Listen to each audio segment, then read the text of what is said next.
Hello everyone. First of all, I will give thank you to the organizers of this international conference conducted by International Association of Hydrological Sciences and hosted by Indian Institute of Technology, Roorkee. My name is Swarnim. I am doing research in Department of Earth and Planetary Sciences, University of Allahabad.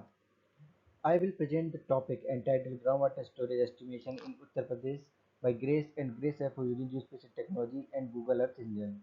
In this research, several key questions were addressed such as why is it important to study groundwater variability across space and time? How can remote sensing techniques be utilized to monitor groundwater variability? How do land use and land cover changes influence groundwater availability and recharge? This slide related to the content of the research work. These 4 points is the key of this research. One is the introduction and motivation. Second is the data and methods. Third is the result and conclusion. And after that, the future work. Groundwater depletion is critical global challenge threatening water security, agriculture, and ecosystem. India, the world's largest groundwater user, faces severe stress, particularly in Uttar Pradesh. The image of Uttar Pradesh can be right side due to intensive farming and population growth. While many studies examine groundwater variability, few integrate GRACE and GRACE FO with open source cloud-based platforms as Google Earth Engine and Google Colab for high resolution monitoring, leaving a key research gap. Addressing this gap is vital for developing better groundwater storage estimates and supporting sustainable water management policies. In this study, the GRACE and GRACE FO data from CSR, JPL, and GFZ to estimate terrestrial water storage, applying grid-wise gain factor scaling for bias correction.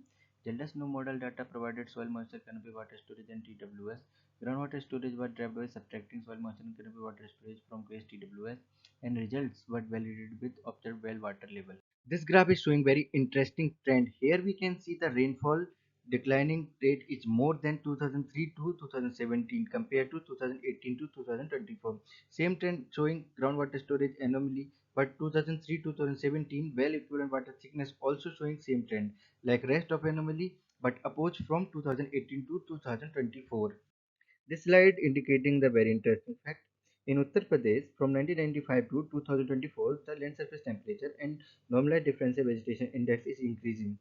Why? Well, we will discuss this question in the next slide. This slide presents the LLC changes in Uttar Pradesh from 2005 to 2024.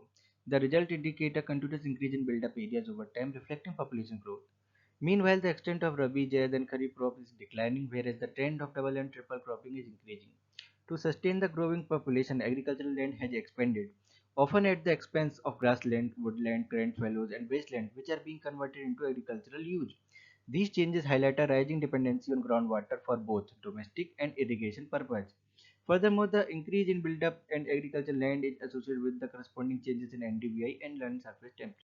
In conclusion, the analysis shows a strong correlation between childless TWSA, combined soil moisture, and canopy water storage and in situ well data, with soil moisture and canopy water storage being the most reliable.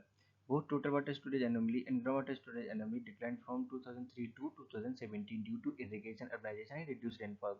From 2018 to 2024, GRACE shows a slower decline, while well data indicate rising groundwater reflecting rapid recovery in shallow aquifers that GRACE spatial averaging reduce localized recharge signals and its sensitivity to deep aquifer dynamics. Future work will focus on integrating GRACE and GRACE FO with high resolution remote sensing like SMAP and Sentinel and machine learning to downscale TWS at sub-basin scale. Coupling GRACE with climate forecast will improve prediction of groundwater depletion, while temporal trend analysis will help identify drought, floods, and extreme events. Thank you.